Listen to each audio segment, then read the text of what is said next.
So this is the first part of a three-part series I'm going to call Romance, and it's basically about romance and love and boys and dating and all that nice stuff. And so yeah, this is the first part and it's called Just Friends. Hope you enjoy. By the way, all the quotes and things I'm taking from this book, like not like physically taking, but that I'm reading out loud from this book. The book is called The Truth About Dating, Love, and Just Being Friends, and How Not to Be Miserable as a Teenager Because Life is Short and Seriously, Things Don't Magically Get Better After High School, and lots of other stuff, but we'll get to that later. I didn't memorize the title just for this, in case you're wondering. I just love this title. So, it's written by Chad Eastham. He's amazing, and you should get this book. Want to know how to get past the friend zone? I'm not promising any answers, but I'm gonna shed some light on the term just friends, so that way it'll seem a bit more bearable to come to terms with. Friends are necessary for life. You may think it's easier or better to go through life alone. It's not. In Proverbs 27:17 says, "As iron sharpens iron, so one man sharpens another." Friendship is essential, so let's keep that in mind as we talk about just being friends. Just friends. It often sounds like a burn rather than a compliment. Try listening to a question you might ask yourself.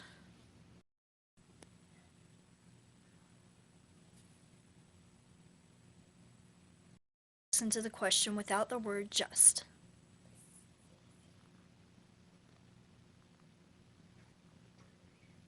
Chad gives a logical explanation on page 102. He says, "Well, maybe because there's something incredibly likable about you, you weirdo." Seriously though, this guy is awesome. Like, you should get his book. We wonder if anybody will like us for who we are, and we wonder about so many questions and things, and all these questions and things point to the real fact. It's not about friendship, it's about the need to feel loved and accepted by people that aren't us. Like, I mean, we can love ourselves, and that's great, and we should love ourselves, but we also need other people to love us too. Last thing for this video, it's very deep and heavy, and it's really good. It might be hard to understand at first, but it's really good. So just listen as I read a piece from C.S. Lewis's book, The Weight of Glory. It's in Chad Eastham's book, but it's from C.S. Lewis, so yeah. This is on page 107 if you're following along. "The books or the music in which we thought the beauty was located will betray us if we trust to them. It was not in them, it only comes through them, and what came through them was longing.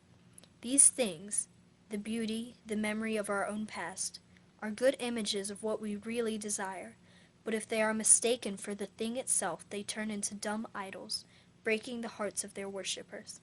For they are not the thing itself, they are only the scent of a flower we have not found."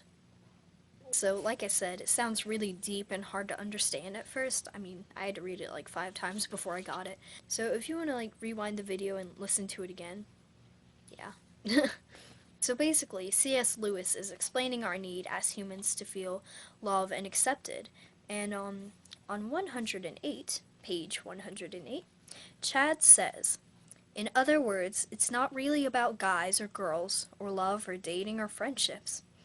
These are the scent of the flower that we don't see. Our real search, whether we admit it or not, is for the creator of those desires." God created us with a burning passion to be loved, and even though it may seem like it, the material things of this world, they're not going to sustain us. Like, we may be happy for a little bit, or when we first get them, but they're not going to last forever. Like, I don't know, like Chad gave the example of a prom date or somebody calling you hot or sexy or whatever, you know? It's not going to last. Chad also reminds us that it's God, and only God, who perfectly fulfills those longings in us. And whether we know it or not, our identity lies in God. And I just want to encourage you to find out who you are, figure out your identity in God before you go getting tangled up with somebody else's identity, aka getting in a relationship, because you might just save a lot of heartache in the process. And I want you to, yes, you, I want to save you a lot of heartache if possible, because heartache is not good, and the world could do with less heartaches.